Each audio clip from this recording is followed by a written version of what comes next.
Good morning everybody. मैं भारत धिंगरा आज आपके लिए लेके आया हूँ 12th की ऑर्गेनिक केमिस्ट्री का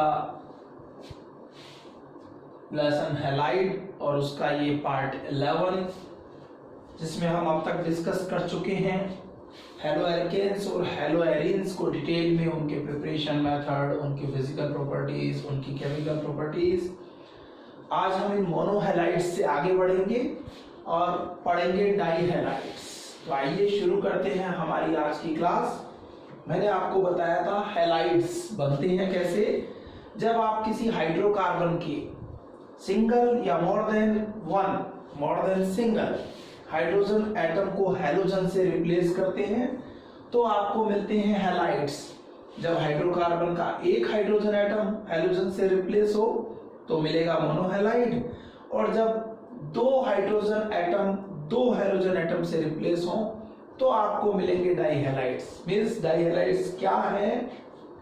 when two hydrogen atoms of hydrocarbons are replaced by halogen atom, then the octet compound are known as dihalides। जब किसी हाइड्रोकार्बन के दो हाइड्रोजन परमाणुओं को दो हाइड्रोजन परमाणुओं से प्रतिस्थापित करते हैं तो इस प्रकार बने यौगिकों को ही आप डाईहैलाइड्स कहते हैं। अब देखिए, जो डाईहैलाइड्स हैं इनमें जो हाइड्रोजन एटम है उनकी पोजीशन के बेसिस पर, उनकी स्थिति के आधार पर आप डाईहैलाइड्स को तीन तरह से क्लासिफाइड करते हैं। वेरी फर्स्ट है हमारे जेमिनल, जिन्हें आप कह देते हैं जेम डाईहैलाइड। इनमें क्या होता है? जेम डाईहैलाइड्स वो डाईहैलाइड्स हैं जिनमें दोनों हाइड्रोजन एक ही कार्बन से अटैच रहते हैं। सपोज मेरे पास ये CH4 है, मैथेन जिसे आप कहते हैं, मैंने इसके दो हाइड्रोजन हटा दिए हैं और दो क्लोरीन इससे जोड़ दिए हैं, तो ये जेम डाईहैलाइड का एग्जांपल हो गया। सपोज दूसरा हाइड्रोकार्बन आपके पास एल्केन सीरीज का होता है एथेन, आपने ये लिया, दो कार्बन लिखे, सिंगल बॉन्ड दोनों पर 3 हाइड्रोजन जोड़कर वैलेंसी कंप्लीट की। अब इनमें से किसी भी एक कार्बन के 3 में से 2H को आप हटा दीजिए और उससे क्या जोड़ दीजिए, दो हाइड्रोजन एटम जोड़ दीजिए। इस तरह से आपको ये जो डाईहैलाइड मिला ये भी क्या है? जेम डाईहैलाइड है। सपोज आपके पास प्रोपेन है, सबको पता है प्रोपेन में 3 कार्बन सिंगल बॉन्डेड से अटैच होंगे।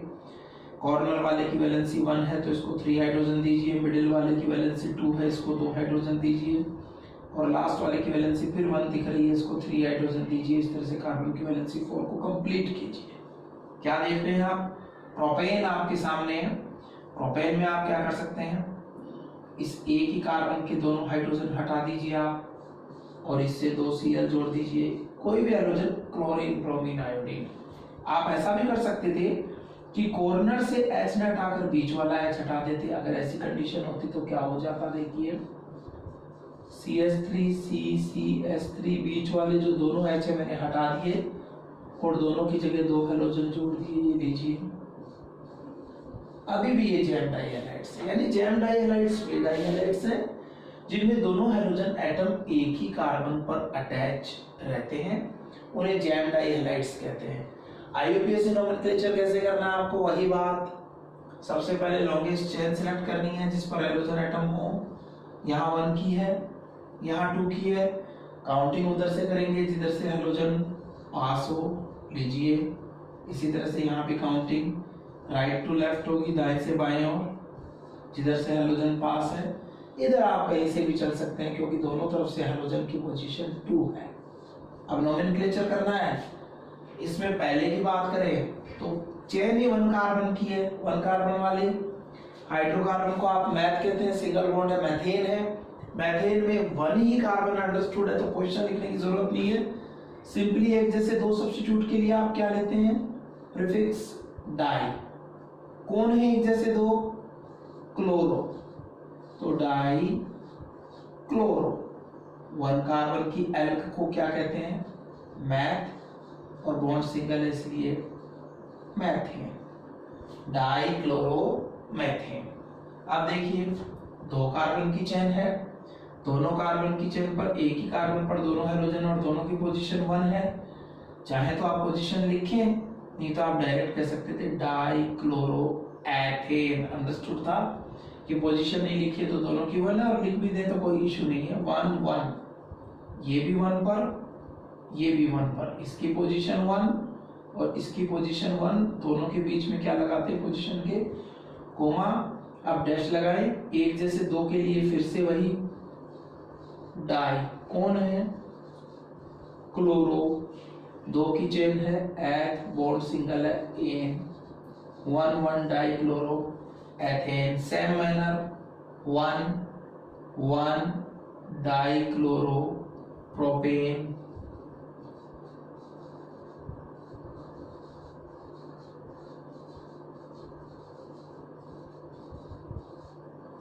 इसी तरह से यहाँ दोनों की पोजीशन 2 है तो 2 2, कौन है, एक जैसे दो, ब्रोमो, तो डाई, दो के लिए, Br के लिए ब्रोमो, और 3 की चेन है प्रोपेन।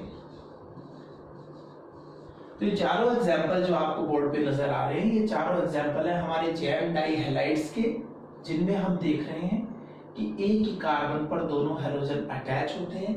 IUPAC नोमेनक्लेचर करने में कोई बड़ी दिक्कत आपको नहीं आई होगी। सिंपली आपने क्या किया, IUPAC नोमेनक्लेचर करने के लिए डाई हेलो एल्केन के रूप में इनके नोमेनक्लेचर को किया। आप उसको यूं भी कह सकते हैं कि एक्स डाई हेलो एल्केन के रूप में इनके नोमेनक्लेचर को किया, जहां एक्स क्या है, दोनों हाइड्रोजन एटम की पोजीशन है। तो एक्स दो बार लिखा, यानी दोनों की पोजीशन सेम है, इसीलिए लिखा आपने। तो एक्स एक जैसे दो के लिए डाई हेलो, Cl है तो क्लोरो, Br है तो ब्रोमो, I है तो आइडो, और फिर लास्ट में एल्केन, क्योंकि बॉन्ड सारे सिंगल है चेन में। तो एक्स डाई हेलो एल्केन के रूप में इनका नोमेनक्लेचर करते हैं। आइए अब आगे बढ़े। दूसरे तरह के डाई हैलाइड्स हमारे जो हैं वो है विष डाई हैलाइड, जिन्हें विष्णल समीपवर्ती, विशिनल इन शॉर्ट विष डाई हैलाइड कहते हैं। विष डाई हैलाइड्स क्या होते हैं, ऐसे डाई हैलाइड्स जिनमें दोनों हाइड्रोजन एटम दो एडजेसेंट कार्बन एटम्स पर अटैच हो। एडजेसेंट मींस दो कंटिन्यूअस आने वाले कार्बन एटम्स पर अटैच होने चाहिए, दो लगातार आने वाले कार्बन पर अटैच होने चाहिए। एक कार्बन पे दोनों नहीं होंगे, दो अलग अलग कार्बन पे होंगे, लेकिन वो दोनों कार्बन क्या होने चाहिए, कंटिन्यू होने चाहिए, एडजेसेंट होने चाहिए। जैसे एक कार्बन पे नहीं होते, इसलिए एक कार्बन का डाई हैलाइड डाइक्लोरोमेथेन की तरह यहाँ नहीं बन सकता, मिनिमम 2 कार्बन लीजिए, क्योंकि आप कह रहे हैं दो अलग अलग कार्बन पर अटैच हो। तो 2 कार्बन आपने लिखे, दोनों पे क्या जोड़ दीजिए आप, जो हाइड्रोजन आपको पसंद आए वो जोड़ दीजिए आप। बाकी वैलेंसी किससे पूरी कर दीजिए, हाइड्रोजन से पूरी कर दीजिए। तो देखिए दो एडजेसेंट कार्बन एटम्स पे, सपोज आपने 3 कार्बन लिख लिए, एडजेसेंट पे जोड़ना है। ऐसा नहीं कि एक आप यहाँ जोड़ देंगे, एक आप यहाँ जोड़ देंगे, ऐसा नहीं करना है। आपको क्या करना है, 2 कंटिन्यू कार्बन लीजिए, इस पे जोड़ दीजिए, या आप क्या कर सकते थे, इसके साथ इस पे जोड़ देते। बस 2 एडजेसेंट कार्बन एटम्स होने चाहिए। अब वैलेंसी पूरी 1 नजर आ रही है, 4 होती है, 3 हाइड्रोजन दे दीजिए। 3 नजर आती है, 4 होती है, 1 हाइड्रोजन दे दीजिए। 2 नजर आ रही है, 4 होती है, 2 हाइड्रोजन दे दीजिए। नोमेनक्लेचर काउंटिंग उधर से करेंगे जिधर से हाइड्रोजन पास हो। तो यहाँ 1 2, पहले की पोजीशन 1 पर, दूसरे की 2 पर, तो 1 2 डाई ब्रोमो और एथ, 2 कार्बन का सिंगल बॉन्ड है, ए 1 2 डाई ब्रोमो एथेन इसका नाम हुआ। इसी तरह से 1 2 डाई ब्रोमो प्रोपेन, ये इसका नाम हुआ। तो सिंपल सा है, समझ गए आप। जेमिनल में एक ही कार्बन पे दोनों हाइड्रोजन अटैच है, विष में दो एडजेसेंट कार्बन, दो कंटिन्यू कार्बन्स पर एक एक हाइड्रोजन आपको अटैच दिखाई देगा। इसका नोमेनक्लेचर आपने एक्स डाई हेलो एल्केन के रूप में किया, जहां एक्स दोनों की पोजीशन थी जो सेम होगी। इसका x y di halo alkane, जैसे यहाँ एक्स की वैल्यू 1 है और वाई की वैल्यू क्या है 2 है, तो XY डाई हेलो एल्केन के रूप में इसका नोमेनक्लेचर किया जाता है। अब तीसरे तरह के हैलाइड और होते हैं, वैसे आपको ये 2 याद रहने चाहिए, ये आपसे ज्यादा पूछे जाते हैं, geminal and vic di halide. Geminal एक ही कार्बन पे दोनों हाइड्रोजन अटैच, और विश में 2 अलग अलग कार्बन पर दोनों हाइड्रोजन एटम अटैच। तो ये डाई हैलाइड्स 2 तरह के आपके सामने हैं, दोनों का नोमेनक्लेचर आया। तीसरा और आपको बता देता हूं, एक अल्फा ओमेगा डाई हैलाइड। इन डाई हैलाइड्स में भी 2 ही हाइड्रोजन एटम होंगे, डाई हैलाइड्स हैं तो, लेकिन ना वो एक कार्बन पे होंगे, ना वो 2 कॉन्टिन्यू कार्बन पे होंगे। उनमें से अगर एक चेन के फर्स्ट कार्बन से जुड़ा है तो दूसरा लास्ट कार्बन से जुड़ेगा। इस तरह से देखिए, ये एग्जांपल देखिए,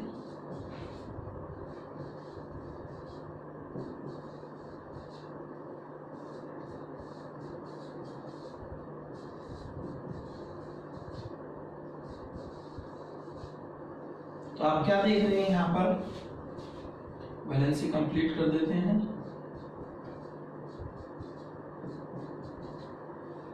एक यहां, एक यहां, दोनों के बीच में गैप्स हैं, है ना।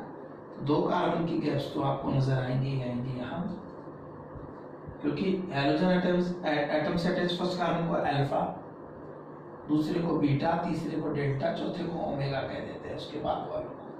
तो 1 2 3 4 ये लीजिए CS2 CS2 CS2 CS2 CS2 nomenclature वही XY डाई हेलो एल्केन के रूप में होगा। देखिए 2 हाइड्रोजन है, ना एक कार्बन पे है, ना 2 एडजेसेंट पे है, दोनों के बीच में क्या है, गैप्स हैं। तो लगातार कार्बन पे ना होकर के गैप्स हैं इनके बीच में, एक फर्स्ट और एक लास्ट पर आ रहा है। सिंपल नोमेनक्लेचर है 1 2 3 4 1 4 die bromo butane, 1 5 die bromo pentane, ये इनका IUPAC नोमेनक्लेचर हुआ। तो इंट्रोडक्शन हुआ डाई हैलाइड्स का और क्लासिफिकेशन हुआ डाई हैलाइड्स का। आइए अब इन डाई हैलाइड्स में हम एक एक की डिटेल में डिस्कशन करें, और वेरी फर्स्ट मैं जो अभी आपसे डिस्कस करने जा रहा हूं वो डाई हैलाइड है जैम डाई हैलाइड। तो जैम डाई हैलाइड के बारे में हम पढ़ेंगे। तो जैम डाई हैलाइड को हम डिटेल में पढ़ते हैं। जैम डाई हैलाइड क्या होते हैं मैंने आपको बताया, जैम डाई हैलाइड क्या होते हैं मैंने आपको बताया, जिनमें दोनों हाइड्रोजन एटम एक ही कार्बन एटम से अटैच हो, उन्हें जैम डाई हैलाइड कहते हैं। तो बात आती है सबसे पहले इन जैम डाई हैलाइड के प्रिपरेशन की, कि इन्हें बनाया कैसे जाता है, प्रिपेयर कैसे किए जाते हैं ये। तो जैम डाई हैलाइड की प्रिपरेशन कैसे करते हैं, इसका वेरी फर्स्ट मेथड, जब आप कार्बोनिल कंपाउंड्स आपके कौन से होते हैं, 11th में इंट्रो ले चुके हैं आप। Aldehyde and ketones are known as carbonyl compounds.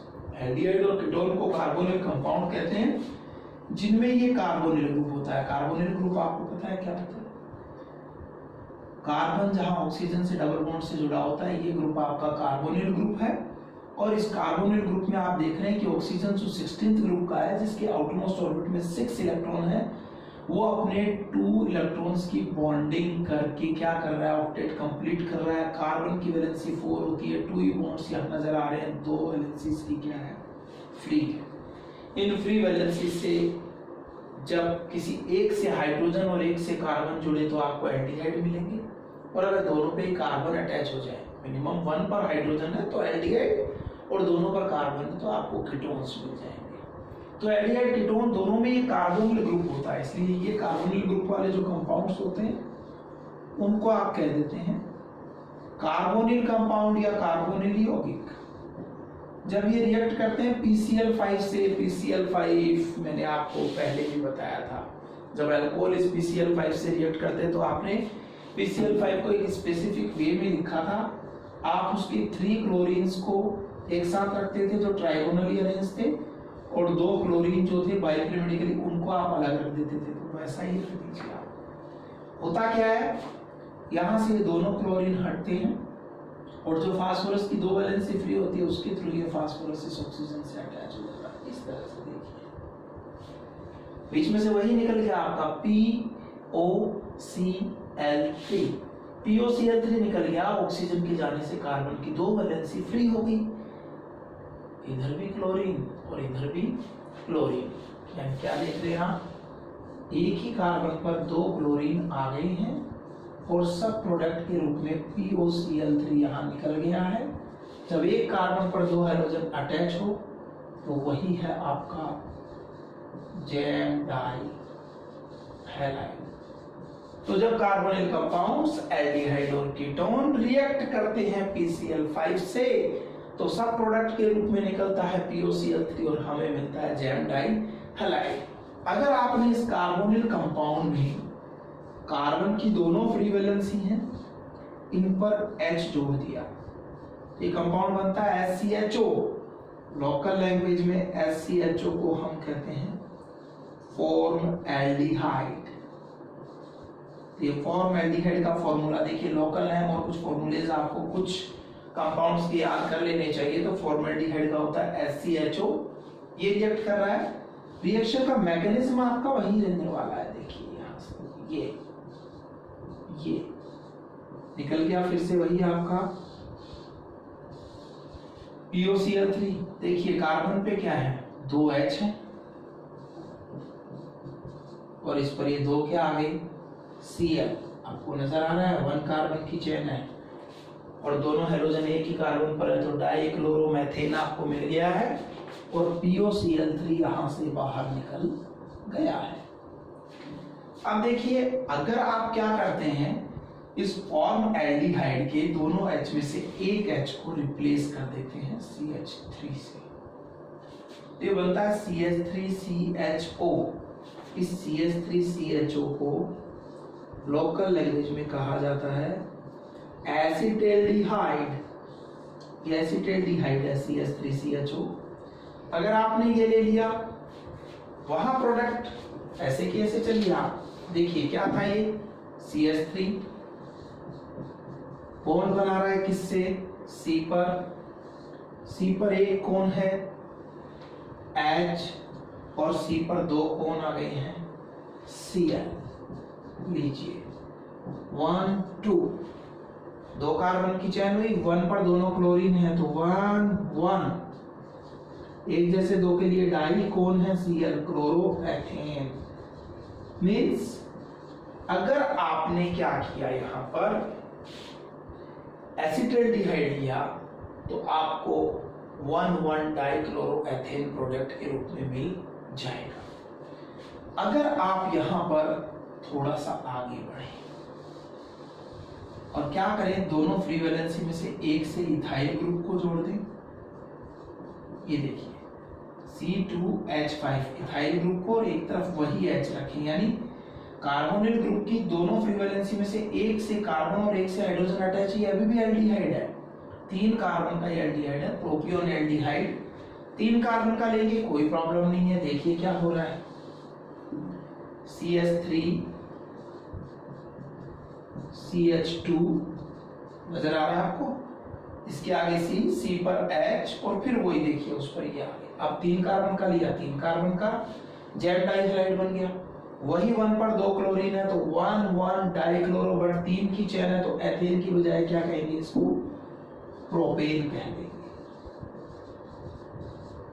तो इस तरह से कार्बोनिल कंपाउंड्स में आपने एल्डिहाइड की रिएक्शन करवाई। अब कीटोन में क्या होता है, कार्बोनिल ग्रुप के ये दोनों फ्री वैलेंसीज पर कार्बन आ जाता है, इधर भी और इधर भी। अगर ऐसा हुआ और आपने छोटे से छोटा एल्काइल ग्रुप जोड़ा मिथाइल, तो CH3COCH3, इसका नाम याद रखें, लोकली इस कंपाउंड को एसीटोन कहते हैं। कार्बोनिल ग्रुप के दोनों कार्बन की फ्री वैलेंसी पर जब कार्बन आता है तो बनने वाले कार्बोनिल कंपाउंड को कीटोन कहते हैं। तो कीटोन सीरीज का ये फर्स्ट मेंबर है एसीटोन, जिसमें 2 मिथाइल ग्रुप इससे आके जुड़े हैं। आप देखिए वहां भी क्या हो जाएगा, आपकी 2 मिथाइल आ जाएंगे। फिर वही बात, जो फ्री वैलेंसी हुई है उन पे Cl आगे आ जाने दीजिए और अब आप नोमेनक्लेचर कीजिए। देखिए क्या होगा, 1 2 3 कार्बन का एक कीटोन लिया, इसके बीच वाले कार्बन पे दोनों क्लोरीन आ गई, तो 2 डाइक्लोरोप्रोपेन, ये इसका IUPAC नाम हो गया। तो हमने समझा कि जब कार्बोनिल कंपाउंड्स एल्डिहाइड और कीटोन रिएक्ट करते हैं PCl5 से तो बनते हैं जेम डाई हैलाइड।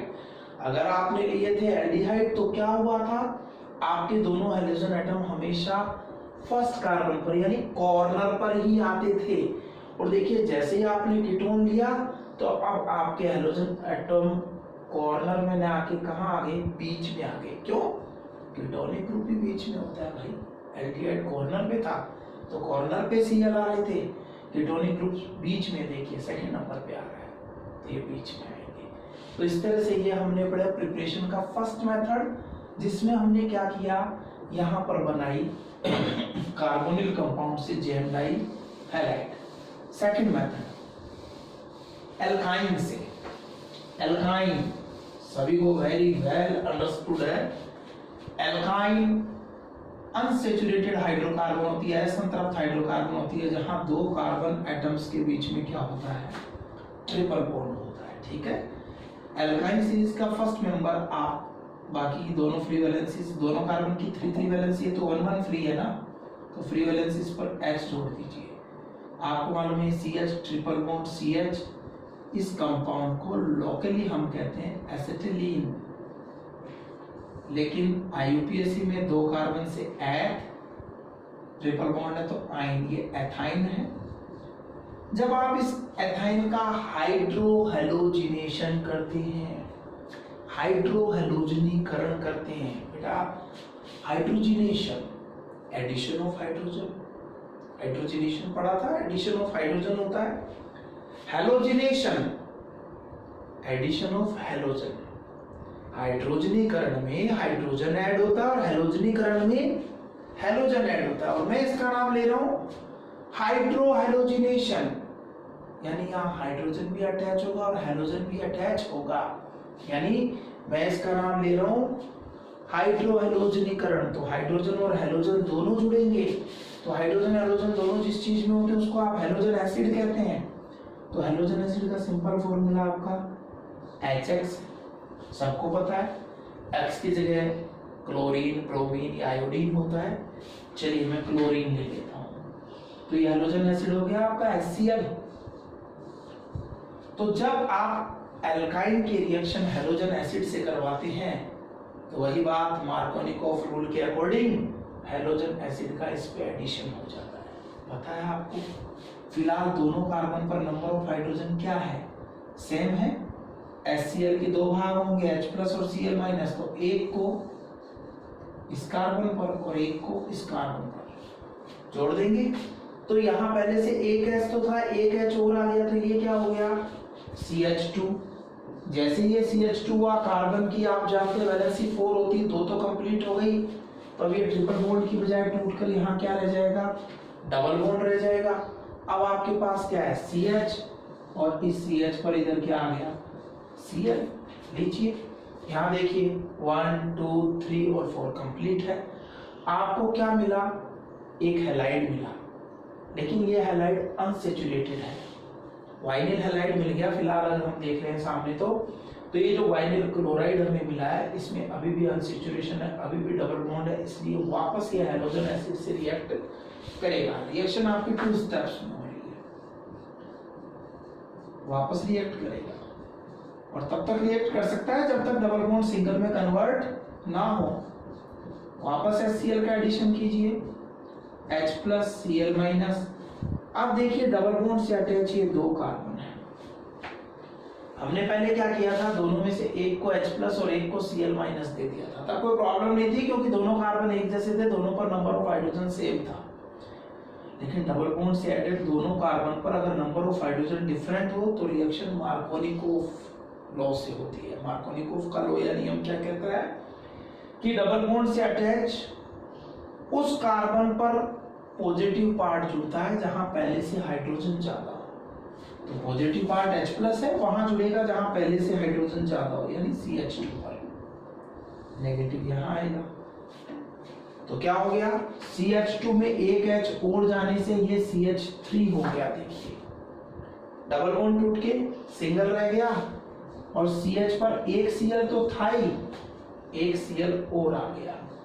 इस तरह से एक ही कार्बन पर दोनों Cl अटैच हो गया, आपको क्या मिल गया, जैम डाई हैलाइड। तो बहुत सिंपल सी रिएक्शन है, एल्काइन का हाइड्रोहेलोजिनेशन, एल्काइन का हाइड्रोहेलोजनीकरण।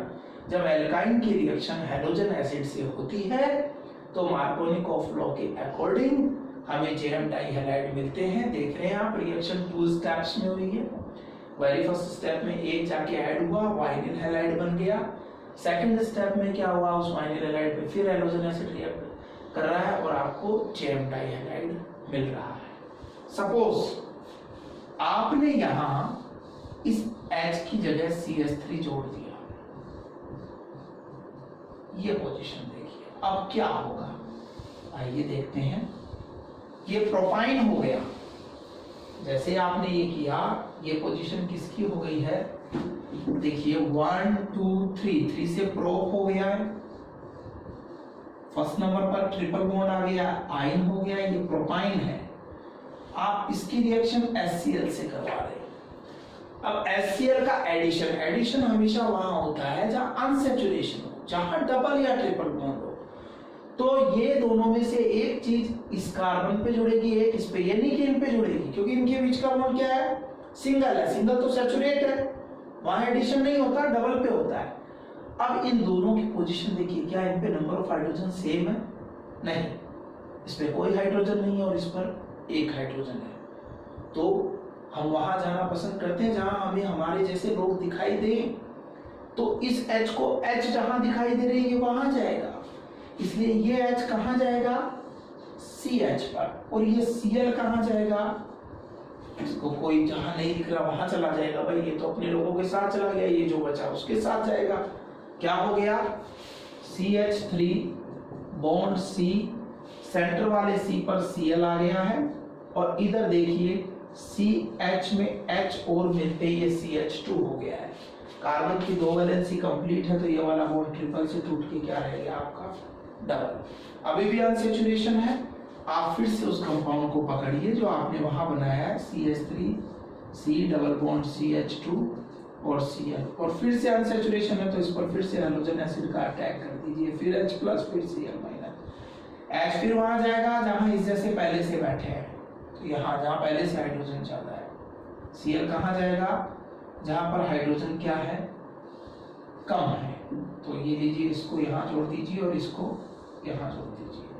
तो इस कार्बन पर एक क्लोरीन पहले से था, एक और आ गया, तो सेंटर पे तो 2 क्लोरीन हो गया, और इसको H मिलते ही ये क्या हो गया, CH3 आपको मिला, CH3C, और ये CH2 को H मिलते Cl3, यहाँ भी Cl, यहाँ भी Cl, ये हो गया 2,2-डाइक्लोरोप्रोपेन, जैम डाई हैलाइड।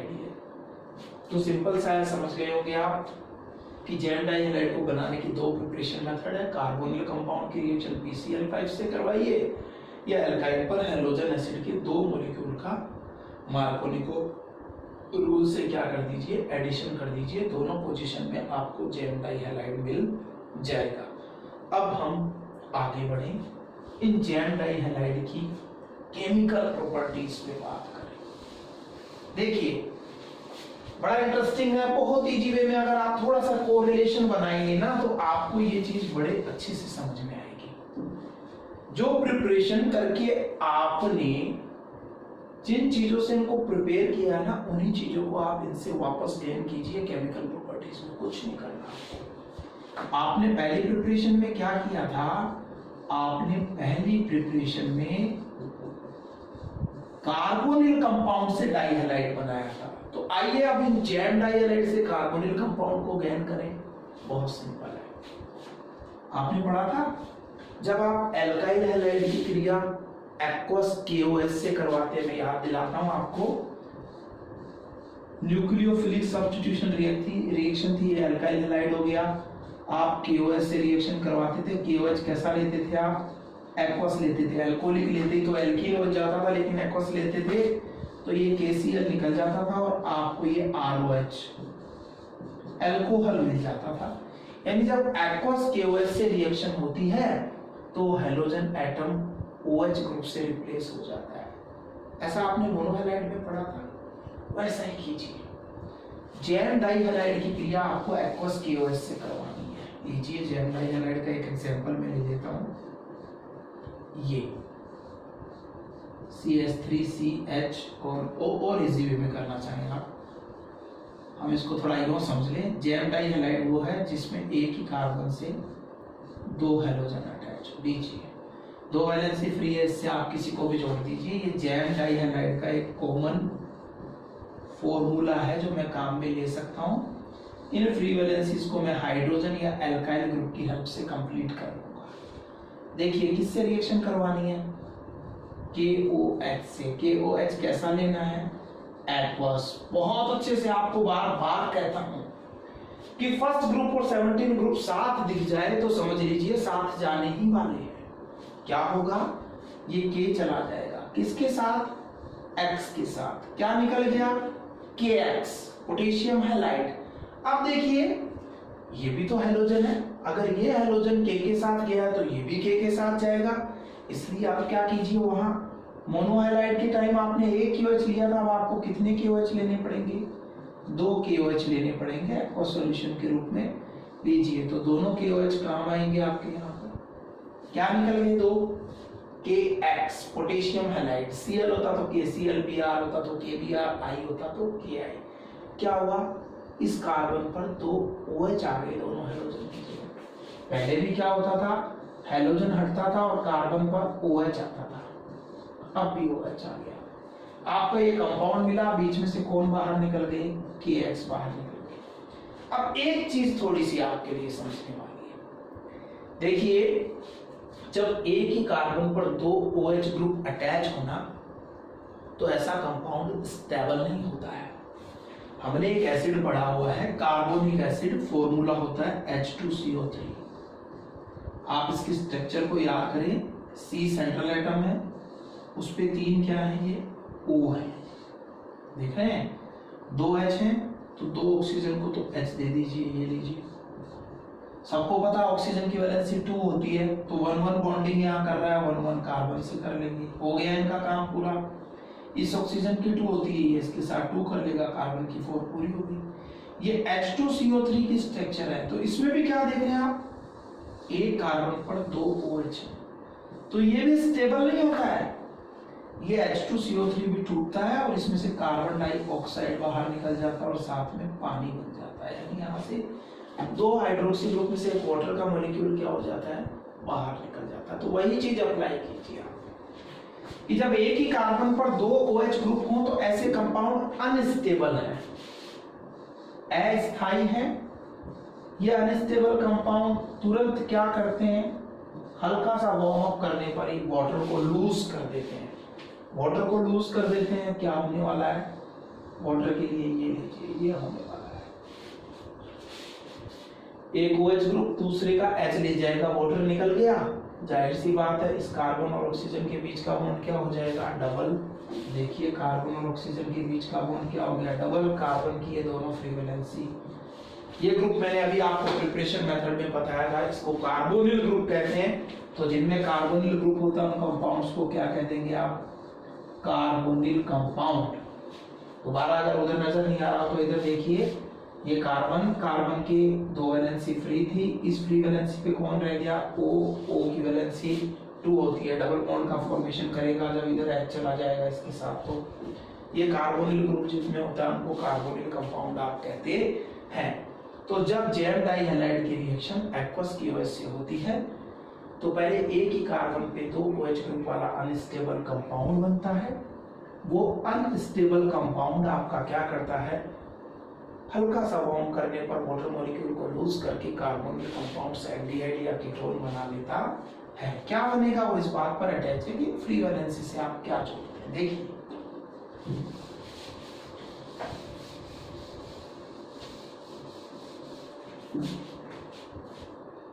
ये आपका जैम डाइहैलाइड था,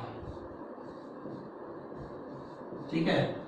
आपने यहां दोनों क्या जोड़ दिए, H, तो केवल एक ही कार्बन की चेन है, उस पर 2 हैलोजन है, तो 2 हेलोजन के लिए डाई कौन है Cl क्लोरो, एक कार्बन की चेन को आप क्या कहेंगे मैथेन। तो ये हो गया डाई क्लोरो मैथेन आपने लिया है। किससे रिएक्शन करवा रहे हैं आप, aqueous KOH। Very well understood है कि सर 2 हेलोजन के लिए 2 लेने पड़ेंगे, ले लीजिए। क्या किया आपने, हिट किया, क्या निकल गया यहाँ से, ये देखिए KCl। कितने निकले साहब, 2 KCl। दोनों OH कहाँ आ गए, कार्बन पर हेलोजन की जगह। ये देखिए अभी आपको मैकेनिज्म बताया था कि दोनों OH अगर एक जगह है, एक कार्बन पे अटैच है, तो कंपाउंड अनस्टेबल है। तुरंत वहां से क्या निकालिए, वाटर मॉलिक्यूल आपने निकाल दिया। वाटर मॉलिक्यूल आपका हीट करने पे निकल गया। कार्बन पे 2 क्या है, H है। लीजिए कार्बन पे 2 H है, मैंने जोड़ दिया आपके कार्बन पे 2 H। कार्बन के साथ एक कौन जुड़ा हुआ है, O। इस O को H छोड़ के चला गया, कार्बन को OH छोड़ गया, तो इन दोनों के बीच का बॉन्ड डबल। ये SCHO आप मिले हुए हैं इससे, इसको आप क्या कहते हैं, फॉर्मएल्डिहाइड। अगर अब आपने यहाँ CH3 ले लिया तो ये चेन 1 2 की हो गई। 2 की होते ही इसका नाम हो गया क्या, 1 डाइक्लोरो एथेन। आपने ये लिया, प्रोसेस नहीं बदलेगी, वही KCl निकले। यहाँ पर H की जगह CH3 लिया है, तो यहाँ भी क्या आएगा CH3, और यहाँ भी से एक H की जगह क्या आएगा CH3। कंपाउंड क्या हो गया, देखिए CH3CHO। CH3CHO से आप मिले हुए हैं। ये एल्डिहाइड सीरीज का दूसरा मेंबर था, जिसको लोकली हम क्या कह देते हैं कॉमन नेम सिस्टम में, एसिटेल्डिहाइड। तो एल्डिहाइड सीरीज का सेकंड मेंबर ये आपका एसिटेल्डिहाइड हो गया। सपोज आपने यहाँ CH3 जोड़ दिया। अगर आप यहाँ CH3 जोड़ देते हैं तो काउंटिंग उधर से करेंगे जिधर से हेलोजन पास हो। तो देखिए 1 2 3 इधर से भी 2 और 1 2 3 इधर से भी 2। तो किधर से भी काउंटिंग कीजिए, सेकंड नंबर पे क्या नजर आपको आ रहे हैं, 2 हेलोजन। यानी अगर हेलोजन आपके किनारे वाले कार्बन से अटैच है तो एल्डिहाइड्स बनेंगे, लेकिन अगर सेंटर से जोड़ दिया, देखिए सेंटर से जोड़ दिया ना 2 2, तो 2 2 डाई क्लोरो प्रोपेन रिएक्ट कर रहा है। और देख रहे हैं आप यहाँ भी CH3 था, लीजिए यहाँ भी CH3 आ गया, तो उधर भी क्या आ जाएगा CH3 आ जाएगा। और अब कार्बोनिल ग्रुप के दोनों तरफ जब एल्काइल ग्रुप आ जाते हैं तो आप उन कंपाउंड्स को कीटोन कहते हैं। तो यहाँ कीटोन बन जाएंगे अगर बीच वाले जैम डाइहैलाइड्स आपने लिए जिनमें बीच के किसी कार्बन पे दोनों हाइड्रोजन। वाटर निकला है और CH3COCH3 ये कीटोन सीरीज का फर्स्ट मेंबर है, जिसको कॉमन सिस्टम में आप क्या नाम देते हैं, एसीटोन। तो ये आपका एसीटोन बन गया। तो हमने अभी तक पढ़ा डाइहैलाइड्स। डाइहैलाइड्स में मैंने आपको बताया किसी हाइड्रोकार्बन की 2 हाइड्रोजन एटम को 2 हेलोजन से रिप्लेस किया। हमने आपको बताया कि डाइहैलाइड्स 3 तरह के हैं, जेम, विश और अल्फा ओमेगा। जेम में दोनों हेलोजन एक से अटैच हैं, विश में 2 एडजेसेंट कार्बन एटम पर है, 2 कंटिन्यू बिल्कुल पड़ोस वाले कार्बन पे अटैच है, और अल्फा ओमेगा में एक फर्स्ट पर है तो एक लास्ट पर है, लेकिन दोनों कंटिन्यू नहीं होने चाहिए। फिर हमने ये भी बात करी कि जेम डाइहैलाइड की प्रिपरेशन मेथड क्या है, मैंने आपको बताया जब आप कार्बोनिल कंपाउंड को रिएक्ट करवाते हैं किससे, PCl5 से, तो जेम डाइहैलाइड मिलते हैं एल्डिहाइड से किनारे वाले और कीटोन से बीच वाले। केमिकल प्रॉपर्टीज उसी की उल्टी हो गई कि जब इन्हीं डाइहैलाइड्स को वापस एक्वस की वजह से रिएक्ट करवाए तो फिर से हमें एल्डिहाइड या कीटोन मिल जाएंगे। सेकंड प्रिपरेशन मेथड था एल्काइन का हाइड्रोहेलोजिनेशन, कि एल्काइन पर जब 2 हाइड्रोजन एसिड के मॉलिक्यूल अटैच होते हैं तो हमें फाइनल प्रोडक्ट के रूप में जेम डाइहैलाइड मिलते हैं। तो केमिकल प्रॉपर्टीज इसकी उलट कर लीजिए। डिहाइड्रोहेलोजिनेशन, हाइड्रोहेलोजिनेशन में हाइड्रोजन हाइड्रोजन को जोड़ा था, डिहाइड्रोहेलोजिनेशन में क्या करेंगे, हाइड्रोजन और हेलोजन को आप हटा देंगे। तो जब आप डिहाइड्रोहेलोजिनेशन करेंगे तो क्या होगा, आइए देखते हैं। डिहाइड्रोहेलोजिनेशन में क्या होगा, आपको डाइहैलाइड्स लेने, लीजिए साहब आपके पास कौन है, ये एक ही कार्बन पर अटैच। ठीक है,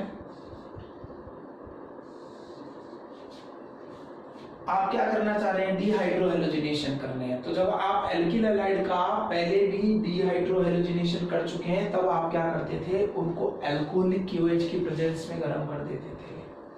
यहां भी क्या कीजिए, एल्कोहलिक क्यूएच की प्रेजेंस में हीट कर दीजिए। आप सिंपल इसकी प्रेजेंस में हीट करेंगे तो वही बीटा एलिमिनेशन होगी। बीटा एलिमिनेशन किसे कहते हैं, देखिए हैलोजन से अटैच फर्स्ट कार्बन को अल्फा और दूसरे को क्या कहते हैं, बीटा। ऐसी एलिमिनेशन रिएक्शन जिसमें बीटा का H पार्टिसिपेट करे उन्हें बीटा एलिमिनेशन या बीटा विलोपन अभिक्रिया कहते हैं। तो लो बीटा का एक H में थोड़ा इस तरह से दिखाऊं, आपको एतराज नहीं हो, दो अटैक एलिमिनेशन है। क्या करेंगे, सिंपल आपको पता है, मैं यहां से इसको रिमूव करूंगा। क्या निकल गया यहां से, HCl।